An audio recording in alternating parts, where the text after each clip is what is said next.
Yeah. It was bad. Yeah. It's funny, that's quite big on my face. You'd be a lot better off looking at her. Yeah. It's the square root of pi. Yeah. Number 4. So you got the first one. What's left? Just remember that question. Personal. Well, at least we have the same ideas on everyone. Right. You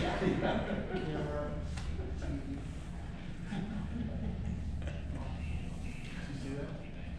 Oh my God. Get extra points. Get in the row. You don't get it, it's still good. It's not extra. Twice. To train and travel out for same. She wanted so bad to get a van.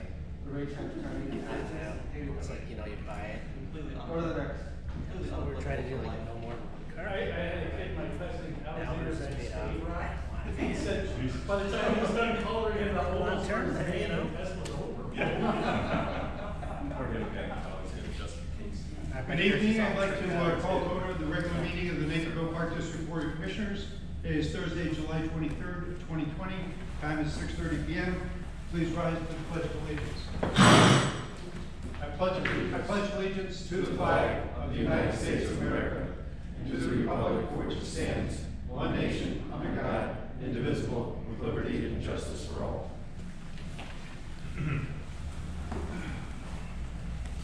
Will you call the roll, please? President Riley, Here. Vice President King, Here. Commissioner Carlson, Here. Commissioner Egan, absent, Commissioner Janner, Here. Commissioner McBroom, Here. Commissioner Todd. Here.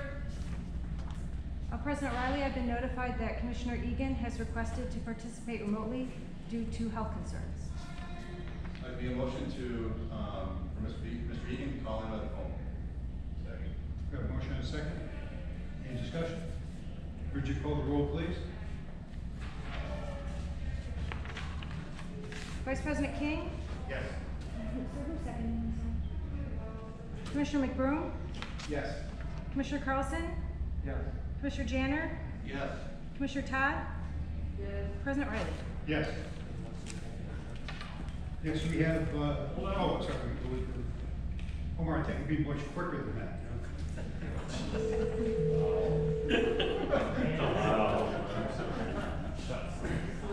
Yes, where's Katie? Katie, you need to vote that personnel.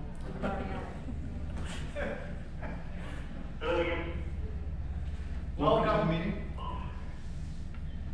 Okay, next item is matters from the public. Do we have anyone signed up to speak? We do not. Next is the monthly treasurer's report. Move to approve the June 2020 treasurer's report. Second. We have a motion, Vice President King, seconded by Commissioner Todd. Any discussion? Bridget, take a roll call, please. Vice President King, Yes. Commissioner Todd, Yes. Commissioner Carlson, Yes. Commissioner Egan, Aye. Commissioner Janner, Yes. Commissioner McBroom, Yes. President Riley. Yes. Next, we have the consent agenda. Bridget, would you read the items on the consent agenda, please? Item 4.1, approve June 2020 disbursements made through the Bank of America Purchasing Card Program in the amount of $212,550.09. Item 4.2, approve June 2020 disbursements made through the FinTech electronic payment system in the amount of $4,861.10. And item 4.3, approve July 9, 2020 regular meeting minutes. Are there any items to be approved or to be removed from the consent agenda? We move to accept consent agenda items 4.1 through 4.3. Second. A motion and a second. Any discussion? Please take a roll call vote, Bridget. Vice President King, Yes. Commissioner Todd, Yes. Commissioner Carlson, Yes. Commissioner Egan, Aye. Commissioner Janner, Yes. Commissioner McBroom, Yes. President Riley. Yes. Move to approve consent agenda items 4.1 through 4.3. Second. A motion and a second. This, because we are meeting in person, this will be a voice vote. All in favor? Aye. Opposed? Next, we move on to new business discussion items. First is 6.1 quarterly strategic plan goals update. Brad Wilson. Yes, the board received in the weekly packet last Friday a quarterly update to the strategic plan goals. We wanted to see if there were any questions from the board this evening that we could answer. Well, the commissioners are pondering their questions. I'd just like to say, Brad, from my standpoint, I think staff, with all that's been going on with this pandemic, has been doing a great job of focusing on goals, getting things done. So, thank you all. Thank you. I would only add that we looked at this in the Parks and Recreation Committee meeting, and our sentiments were the same as what President Rao just shared. I think there were 4 commissioners in that meeting, and just to echo what Mike had said, certainly we've been really strategic and forward-thinking here with this, and great job to you and the team. Okay. Thank you. Thank you. Next, Omar. Item 6.2, surplus items. Yes, in the last week's weekly packet, you should have gotten the IT surplus list. Most of this is all of it is decommissioned equipment. I'd just like to note as an example, the phones that are listed on there, they're about 12 years old, and we got to the point where the software was no longer compatible with the actual hardware, so that's why we went through and replaced those. And that goes for most of the equipment that's in there, unless it's had a catastrophic failure that it doesn't make sense to repair. So if you guys have any questions, please let me know. Any questions? Thank you. Thanks. So we'll move on to department updates. We'll start with administration. I have nothing.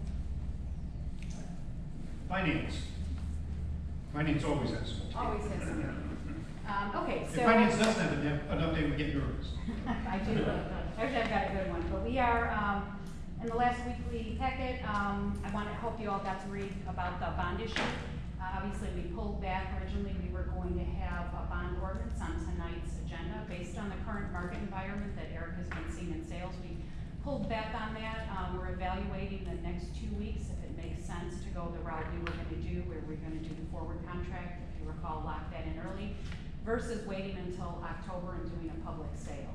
So it's a fluid plan to capture the lowest interest rates, and now from what we are seeing, it looks like a public sale may provide more savings for us. So we will keep you in the loop on that as we move forward.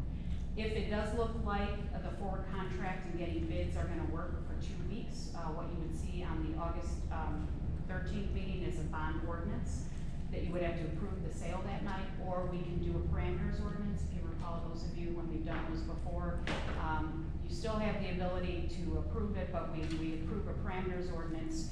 The ordinance sets certain things of interest savings and goals that then would allow us to sell the bonds on a day that is not a board meeting. So the board would not be going through individually approving that. You would be giving authority for whoever's named in the ordinance. Typically, that's been myself, the president, and Eric, and then Ray is also part of the conversation of if it's a go or no go, and then we would bring the results back at the next meeting. And then at Parks and Rec, just one other thing, we went through some numbers as we're tracking on some of our labor costs. I'll just give a quick highlight. For our full-time wages, you're going to see estimates of where we think we're going to be at the end of the year, and everything else, actually detailed line item budget projection that we're going to be doing early this year. So you'll see that at the second meeting in August of where we think we're going to be. So our financial models will be a thing of the past, and we have this new projection we'll be working with. As far as where we are on part-time wages, we are currently $900,000 below budget through June on that. Of the $900,000 in part-time wages we have not spent, about $600,000 relates to facilities not open. For example, we'll be spending a lot of part-time wages at the beach, at Fort Hill. We're not doing that. However, the other $300,000 are activities and such as custodial, running golf, all of our other parks departments where we're actually just have reduced the budget by $300,000 in an effort to keep costs down for this year. Overtime is another thing we've been tracking. We are currently, we have 2 types of overtime, our seasonal and our regular overtime. On our regular overtime, we are $32,000 below budget. Year-to-date budget at this time, and our seasonal wages, we are $61,000 below budget. again, making an effort with COVID to keep that lower. So we're working on budget. We're starting 2020 projections, and we're also starting 2021 assumptions and work on that so we can get that out earlier and be flexible as we move through our budget. Any questions? One other question, I mean, are we keeping track of any of the additional COVID expenses? We are, yes, we're tracking those, and we have several places we're gonna be submitting for reimbursement. DuPage County through the CARES Act is one. FEMA is another, and I know we're looking, there might be a couple other opportunities, but we are tracking those. Okay, great, thank you. Any other questions? Ben? Are you still planning on, sorry. Go ahead. So I'm still planning on trying to, pass on the tax increase? We, With that refund? so the refi, the plan on the refi is to roll the debt certificates into GO debt. So that would be repaid through the levy, keeping in mind that we're also, our debt certificates are also paid through the tax levy. So we're still on track to raise taxes on the taxpayer. Beautiful, thank you. With the ultimate goal of saving dollars on the overall issue. Commissioner Todd, did you have a comment? Okay. Thank you. Next, golf. Kevin Carlson. Thank you, President Riley. A couple of highlights from golf. We've been taking a look at the numbers coming through our courses here the last few weeks. We've been comparing the rounds of revenues from the period of May 29th through July 15th, basically post Phase 3 opening. During that period, our rounds, based off this year versus last year, are up 22%. We're looking at a 5,103 round increase. Each course right now, we're averaging about just nearly 240 rounds per day. To kind of put that into perspective, 240 round day would have been a good Saturday or Sunday last year or previous years. And we're doing that basically 7 days a week right now. Our range revenues are up incredibly amounts. At both golf courses, we're up over 20%. And this is neat because we're seeing this at both golf courses. The range normally at Naperbrook was a little bit slower than Springbrook, especially post renovations, but now we're seeing tremendous numbers at both golf courses. Food and beverage revenues are up 11%. And the patio use continues to be the choice. Everybody seems to be enjoying sitting outside. With concerns about maybe being inside, not too many people are venturing inside, even though now in Phase 4 we do have that ability to have people seated inside. But most people still are going to take the patio over the inside seating. Cart revenues are up 23%, merchandise revenues are up 14%, and our total revenues for the period since the Phase 3 opening back on May 29th have increased 21% over 2019. And really, we aren't seeing any drop off going forward. The only thing slowing us down right now is the occasional rain shower, or on occasion when the temperatures really get warm, 95 or better, in the afternoons will slow down a little bit, but it's not really that much. Also wanted to talk about our golf programs. We began our programs June 13th, and it was just in time to start the majority of our junior camps, clinics, and leagues. Participation has been very positive. Most camps have been filled to the reduced maximum enrollment to allow our safe distancing for the kids. The enrollment for the junior programs at both golf courses has combined over 500 kids during this period. Our staff did a great job adjusting and monitoring the classes to make sure the safety protocols were followed. And for many of the younger classes, we have kids as young as 5 and 6 years old. The parents would come along, and it was kind of nice seeing them there. They were pulling up a chair, enjoying the outdoors, getting a chance to see their kids outside.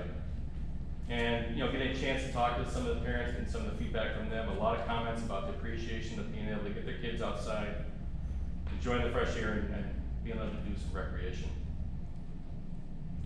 One other note, we're happy to mention our Brooks Tournament Series, which had 5 events canceled earlier this season. We have our first tournament scheduled now for August 19th and 20th. It's our senior amateur tournament. This can be held with some changes due to the current guidance and cart limits. Instead of the 120 to 150 golfers playing 36 holes over 2 days, We're gonna play one round at each golf course and split the field in half. We didn't really know exactly what the response would be. You know, we made some changes to this event, shortened it up a little bit, and obviously changed some of the prices that go along with that, but registration has been tremendous. We've already sold out one day, and the second day is close to selling out. And we've begun to reschedule some of our other events, other tournaments for September and October, so plan to see some of the registration for that coming out soon. Any questions on golf? Kevin, do we host any of the high schools and like the high school golf teams, and what are we hearing from the IHSA or high school coaches of anything about everything getting shifted out of the fall into the spring? The high schools are still planning on playing at the golf courses. They are making plans to host regionals at Naperville. Of course, if the Illinois High School Association decides not to hold fall sports, that will all change. But right now, they are planning on having sports. If they do choose not to hold fall sports, is that a major hit for us or something pretty minor? It would be minor. It will be most likely covered by public play. So we would be able to compensate for the missing of the high school kids coming out with public play, filling those voids. Thank you. Any other questions? Thank you. Thank you. Next, Human Resources.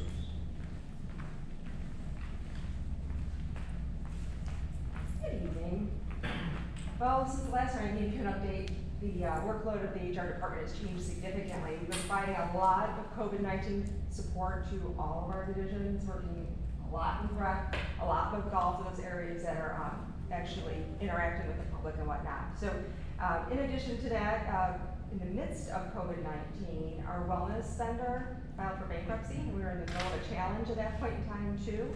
Our wellness vendor provides the on-site biometric screening, the website so that staff can track their progress in our incentive program, and then also the structure for challenges that our staff can participate in. So Cindy from my team has been evaluating other vendors. The biggest thing is we wanted to make sure that we got that biometric screening scheduled in October, and we pulled that off. So making progress there, but it was one more kind of kink in the chain there.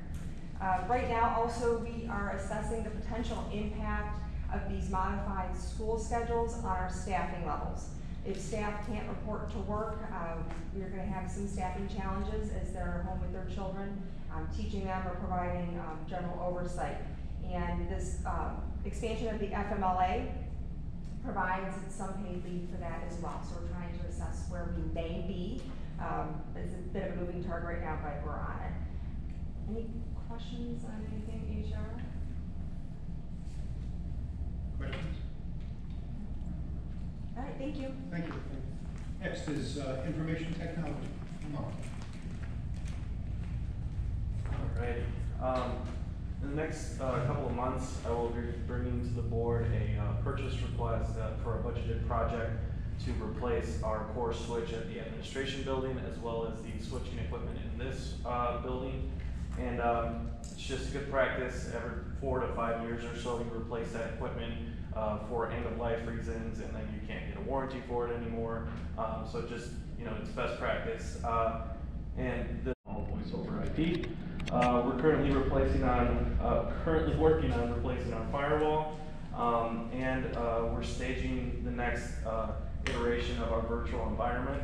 Our virtual environment during this entire COVID scenario has been really helpful in allowing staff to work remotely and to get things done, while they're either in the office or not in the office, and facilitating communication. And we're also currently implementing and vetting different communication and cybersecurity systems.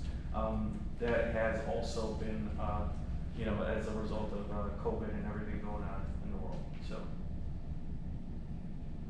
Questions?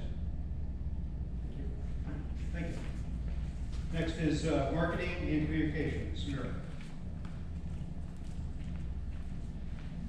Good evening, everyone. I wanted to provide the board with an update on the program guide. And I typically don't talk a lot about the program guide unless I'm bringing the printing bid or the delivery bid or whatever the case. But we've had some significant changes recently, and I just wanted to let you know what's happening with regard to that. We are working on the autumn program guide right now, and we're preparing to do our first download on August 5th. And to give you some perspective, in a typical year, the third week of July, pretty much where we are right now, would mean that the autumn program guide was finishing up printing and getting ready to be delivered. And that's not happening right now. It's been said many times, over the last several months, this year is really far from typical, and we've had to shift with regard to a lot of things that we're doing from a marketing perspective, and the program guide is one of those things.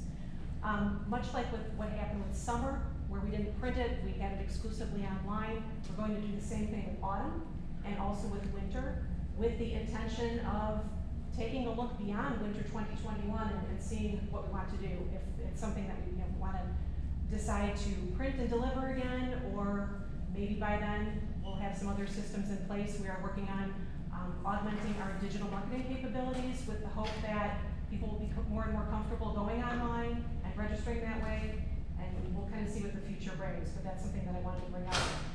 Another thing, with regard to the program guide, that's important to note, not only is not printing the program guide a tremendous cost savings, really beyond that, another important commodity consideration is that of staff time. And because we've had to shift responsibilities and kind of collapse and condense a lot of responsibilities that are going on, particularly with regard to recreation and planning of the programs, that's really been an important consideration, is being able to take the printing and the delivery out of the process and allowing particularly recreation staff to be able to do a lot of things more last minute as things have continued to shift and change in light of COVID.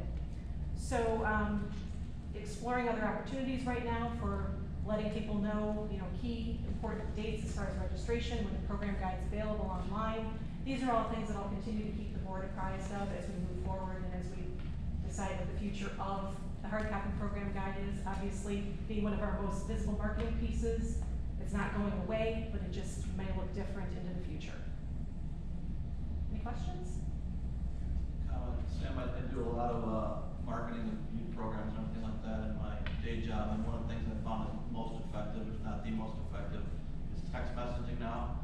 So for example, all of our patrons would get a text message saying your program guide is now ready, click here to access it, and it goes right to their phone, and we see a much better response even than eBlast. Do we have that capability? If so, are we using it? And if not, can we look at getting it or think about it? I know it's something that we've discussed previously, and there were some hurdles. It's been a while since we've talked about it. It's certainly something that we can look at again. Yeah. As we're looking at kind of what is that full complement of digital marketing, and what is that going to look like to push that out? It's real easy and it's relatively inexpensive. There's a number of different vendors that will provide it, and the two options are basically one way where you send a message and nothing's coming back. Right. There's a second option is a two-way where you send a text message and then there can be a back and forth. Back and forth is great as long as there's a staff person to answer the questions. 5 years ago it was a little bit intrusive, like maybe we shouldn't do this, but now, as long as we don't abuse it and do it too often, Sure. I would suggest that we look at it. Very, very effective. Great, thank you. Any more questions? Questions, comments? Thanks. Thank you. Next would be Park Police. I know, Steve, if you would hold on for a second. We did have someone join us. Sir, did you come to address the board or? Yes. Okay, we already had the public forum portion. We'll be glad to give you 3 minutes to address the board. And if you could just make sure after you're through that you give Bridget, our administrative assistant, information.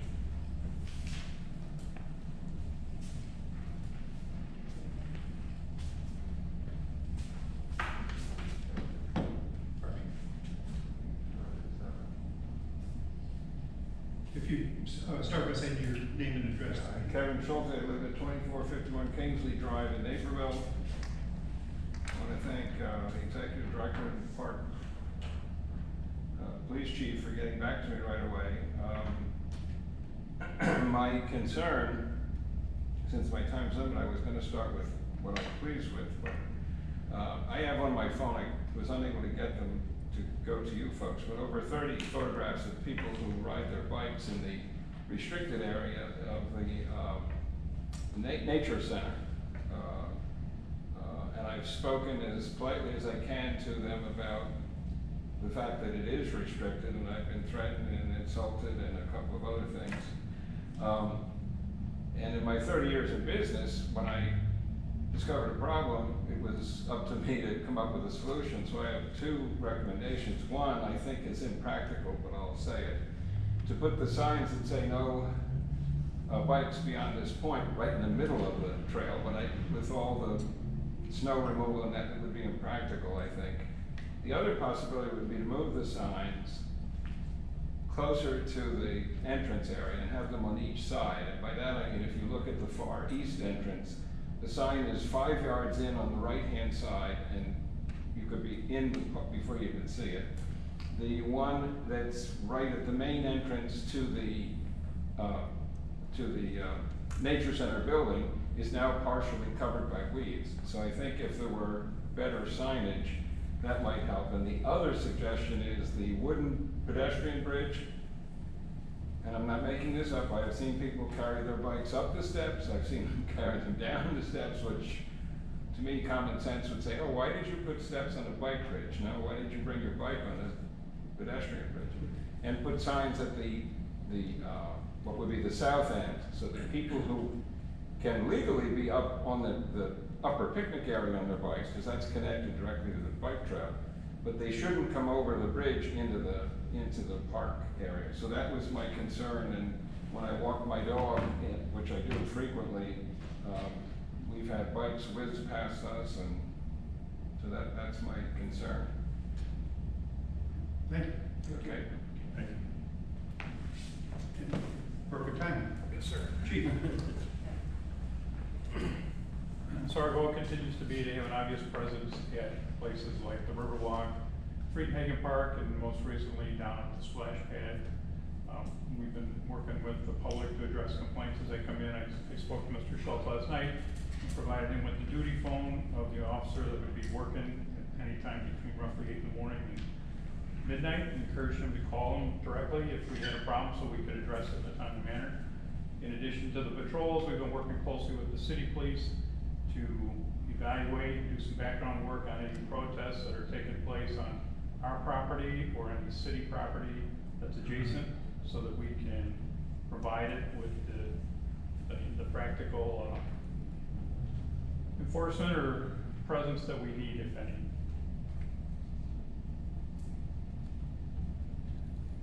Any questions? Thanks, Chief. Okay, Parks. Does everybody know what's in?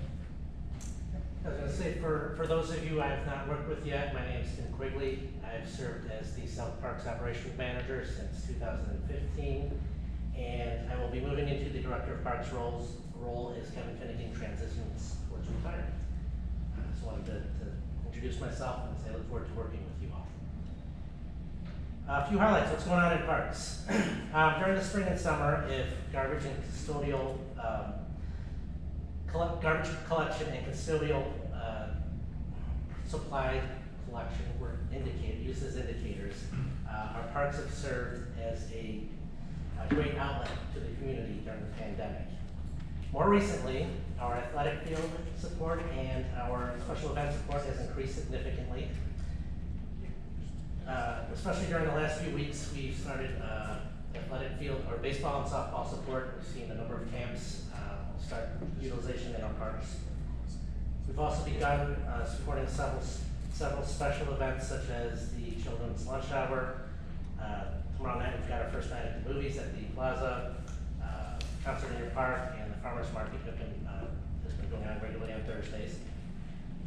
And a few other newsworthy and notable events. Our ball field crews have completed a field renovation at the Meadow Glen softball field.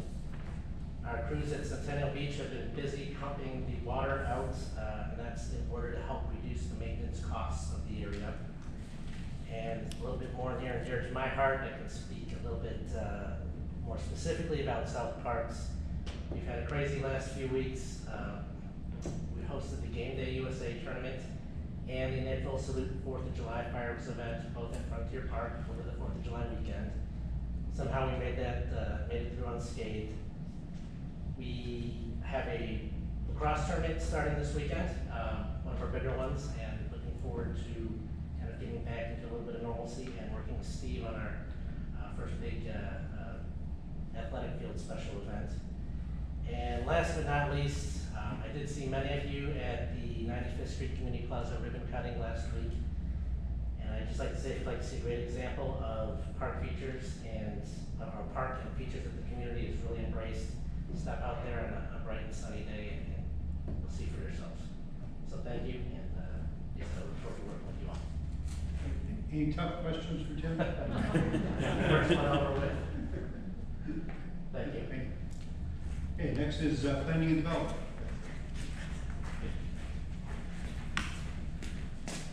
So, as discussed at the July 17th Parks and Rec Committee, I'm just going to provide a highlight of our large-scale capital improvement project for this year. As Tim mentioned, in the 95th Street Community Plaza, we had a great ribbon cutting event last Thursday. President Riley, thank you so much for great weather. I know you were in charge of that. But all in all, I just want to say thank you for the board, the staff, the support of the project, and that we're already moving forward to a phase 2. As you may recall, on the 95th Street Community Plaza, we submitted a grant from the Illinois Fast Track Program for a parking lot and ADA accessible pathways.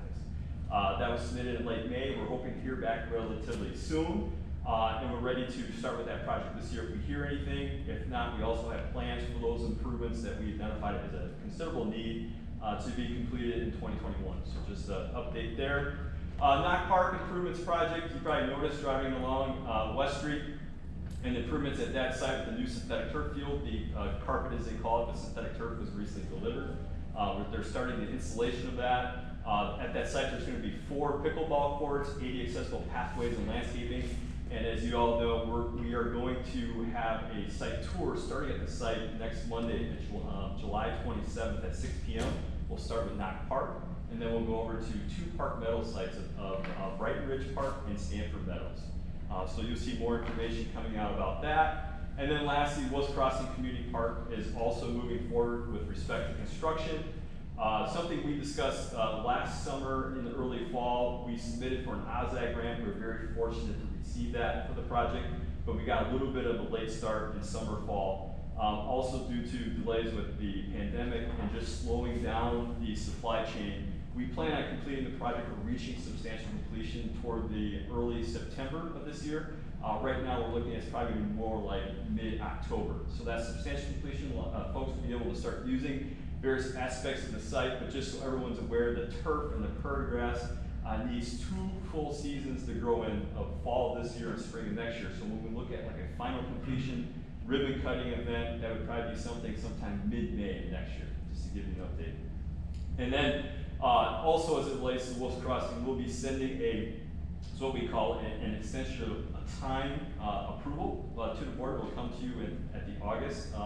One of the board meetings there, just for your consideration, but it's just mostly housekeeping and giving the board consideration as we extend that contract timeframe. And then lastly, the trades division, you may have heard, as Tim mentioned, with for Kevin retiring and Tim taking over Director of Parks, the trades division will now be falling under the planning department. So it's actually a really good fit from when we talk about operations and maintenance and capital projects. But just want to let you know that will now be falling under planning. If you have any questions, trades related, just let me know. Any questions for Eric? Next, recreation, Brad. Yeah, a few updates that I'd like to share with the full board tonight. Several of these were discussed at the recent Parks and Recreation Committee meeting. With July, so came the recreation programs. We're back in full swing in a lot of areas with bringing on special events again, such as concerts in your parks. We've had 2 concerts that have been very well attended, one at Arrowhead Park and at Wine Creek Park. We still have 4 more concerts that are scheduled through late August. Our children's lunch hour entertainment program on Tuesdays is back in full swing again at the Riverwalk as well as at Frontier Sports Complex. We alternate between the 2 sites between each week. We've received a number of comments, positive comments from those who have attended. The staff who worked those events have shared that in each instance the residents have really complimented and appreciate what the Park District's done as far as being able to bring programs and events back online within the community. So that's been great to hear. As Tim mentioned, we have our first night at the movies scheduled to start tomorrow night, and that will be at the new 95th Street Community Plaza at the Wagner Family Pavilion. So Toy Story 4 will be shown tomorrow evening once it's dark, and then we have 4 more movies that are scheduled then through the course of the rest of the summer. Our virtual programming continues to do very well. That was something completely new to the district this year, first started in the spring. We have over 1,100 participants that have registered for virtual programs, and we anticipate continuing that well into the fall season, and that may actually continue for the foreseeable future, where we have at least a portion of our offerings available virtually. With the Fort Hill Activity Center, our members returned to this facility on June 26th. To date, we have a little over 1,200 members that have frozen their membership, where they've placed it on hold basically for up to 4 months. They're just not ready to return yet. But we are still seeing members come in, and we're actually picking up new members. We have over 140 new members that have actually joined the facility since reopening on June 26th. Overall participation levels, we're at about 30% of our daily visits, what we typically saw during the same time frame in 2019. So that's something that we'll see continue to build. We anticipate that will continue to build, especially as we head into the fall months and the weather begins to turn and people look to begin moving inside for some of their exercise. For fall programs, Sam mentioned that we're putting together the fall program guide now. Our staff is looking at a number of changes to our fall programs, much like we did with the summer, continuing as much outdoor programming as possible for as long as we can, utilizing small class sizes, staggered start times, again, similar to what we did with our summer classes. We will have limited use of schools this year. So our cooperative gyms, we rely very heavily upon those gymnasiums for our programs. Both school districts 203 and 204 have informed us that we will have access to our cooperative gyms, but that we will not have access to other school facilities throughout the district. So we will not be able to utilize high school, junior high, and any other elementary school spaces. So at least it's a beginning for us to be able to get back into the schools through those intergovernmental cooperation agreements that we have with the school districts. A big change for us this fall will be the transitioning of the Riverwalk Community Center, the upper level floor of that center, from a senior drop-in facility this fall to a facility that will be used for elementary school age kids. With the schools now having released their plans for returning to school through both in-person classes as well as e-learning, we see the need, as well as the school district, the YMCA, Champions, another program that works with School District 203, to have some type of program available, especially for those families who have working parents that cannot remain within the household while their kids are trying to e-learn. So our staff is busy working right now, putting together a program that would really incorporate kind of like our camp type of setting, but incorporating the e-learning component to that. Utilizing the Riverwalk Community Center, we're also looking at the 95th Street Center and having classroom space there.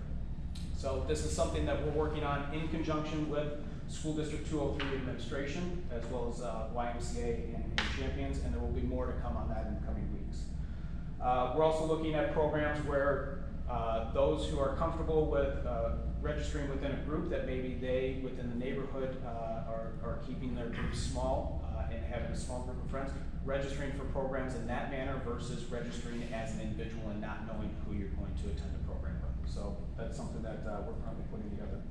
And then we're revamping a number of events. Our Kite Fest that was rescheduled to the end of August, we still anticipate having, but having it on a reduced scale to where it's really just come out and fly a kite within the park, not the bounce houses, entertainment, and so on that is typical. And we're also looking ahead to Halloween Happening, our holiday programs such as Santa House, and what modifications we're going to need to do there. NYS, our Naperville Youth Soccer Program, is scheduled to begin practices in the month of August. Right now, with our Naperville Premier Soccer League, so our in-house, more competitive type league, we have 90% of the registrations as far as teams are concerned compared to 2019. So that's a great number to be at right now. Our youth soccer program is at 83% of the registrations we saw in fall 2019. So both very good numbers there. Tim mentioned about the July 4th fireworks, great success at Frontier Sports Complex. We're currently working with the India Day celebration organizers, who are also interested in doing a smaller fireworks demonstration on Saturday, August 15th. And And so working with the city as well as those organizers and School District 204, we believe that that's going to happen on the 15th. Nike Sports Complex, the tennis courts at the end of July and into August will be completely renovated, resurfaced, and repainted. So that will take those tennis courts out of commission for a bit. One of the things that we're going to do when we resurface and we restripe those tennis courts is add additional pickleball lines on top of the tennis courts. We have, of the 8 tennis courts, we have 2 tennis courts right now that have 4 pickleball courts on the northeast courts. We're actually going to add 4 more pickleball courts where pickleball players can actually bring their own nets and then be able to have additional games. That will give us a total of 4 dedicated pickleball courts at Nike, and then 8 courts where someone can bring a net and actually play that way, in addition to what will be opening at Wolf's Crossing as well as Knott Park. And the last thing that I wanted to mention, I just wanted to acknowledge the day camp staff this year. Our day camp counselors were presented with a really huge challenge, and the day camp supervisor really having to modify our day camps to where there were no longer field trips that could be taken, there were no longer the days to Centennial Beach. Everything that had to be done in small groups of 10 kids or less. There was all of the sanitizing of equipment, the wearing of face coverings throughout the entire day. They have done an exceptional job. They have really, took the challenge, rose up to those challenges, and have even far exceeded what our supervisors were expecting for that program as we went through the year. We had a number of families who commented to our staff that they were hesitant sending their kids at first to the day camps.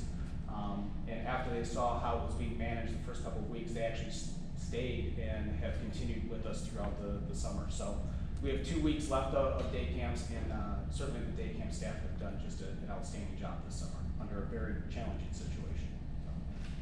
Any questions for Brad? Brad, you had mentioned how we're going to kind of change the Rubin Center and do more of the daycare sort of activities on the top floor. Obviously, we all understand that we take care of our residents first, but going to Katie's report about employees having a hard time with childcare possibly, is there an option or some type of benefit where we can create an opportunity for our employees as well to keep them on the job and keep their kids close to them and safe? Yes. So that's something that we're actually conducting a survey right now of our employees to find out how many of our employees have children that are of that school age, and how many are in need of some type of child care or type of program, day program for them to attend. So yes, that's something that we're looking at. As well as School District 203 and many of their staff, they are trying to determine how to most appropriately get some of their staff some of the care that they may need so that their teachers and administrators can be on site as well. So yes. Right, so I think we're all committed to being an employer of choice, and sometimes those little things make a real big difference for employee retention and everything. Yep, absolutely. Thank you. Any other questions? Okay, that takes care of departmental updates. Before we move on to the next item, I'd just like to thank everybody for the way this room is set up. This is just our second in-person meeting since we went to phase 4 of Restore Illinois. So we put the last one together kind of quickly, but this is a much better setup. So thanks to everybody involved. Yes. If I could, speaking of rooms, so earlier today, Samara and I were discussing the transition back to City Hall after their renovations and whatnot, and I thought of some of the issues that I'm hearing City Council is having as far as socially distancing up on the dais. And I thought to myself, why do we need to go back to City Hall? We have this room here. Samara, I don't know how much we pay NCTV. Do you have a dollar amount on that? So when we pay NCTV, when they record the meetings for us at council chambers, ends up being about $100 a month. Okay. So minimal savings there, but still a savings nonetheless to the taxpayer. I would propose that at least for the rest of this year that we meet at this location, and if for some reason we can't meet here, we have the Rubin Center Community Hall, certainly to meet at, and certainly can socially distance much better there than I believe we could do at City Hall. So I would just make that recommendation. And we are at RCC next meeting, August 13th, because there's something scheduled in here that can't be moved. And one other thing about the room setup tonight, the way it's set up, the acoustics are better, at least from what I'm hearing, so, thank you. Yeah, so, sounds like a plan. Yep. All right, I will do that, and again, next month, we'll be at the Rubin Center, you'll see it be just as, it'll be actually bigger. Commissioner Reagan? I would be firmly against that. We have staff that was against spending a little bit of money. This meeting here isn't even live broadcast. That meeting once a month, where the official business is done, is broadcast live and allows for a good video and good transcript for the people of Naperville. We overtax them. We talked about overtaxing them tonight with passing on something that was in our operational budget. Why should the citizens of Naperville not have a good video broadcast? I would argue that we should have all of our meetings at City Hall, or go over staff's recommendation and drop the 10 or 20 grand to get the mics dropped and to provide a Zoom broadcast in that room. Well, we're getting by tonight, the echoing in the room and everything else is insufficient.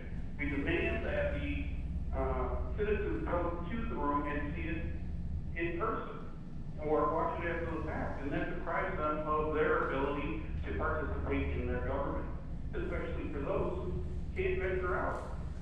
You know, God bless the gentleman that came up to speak tonight, but there are a lot of people still stuck in their homes. I would be firmly against that.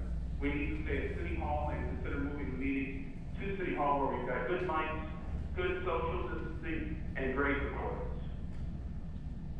I don't think we have a good social distancing. And we aren't allowed in yet, they're renovating. Just for a point of clarification though, none of the meetings at City Hall are live streamed. They're all recorded and then we upload them the next day. Correct. Did you hear that, Commissioner Reagan? And CTC's not live broadcasting on? No. Negative. No, we need to put that in this request. I was under the impression that those were live broadcasts, so I stand corrected.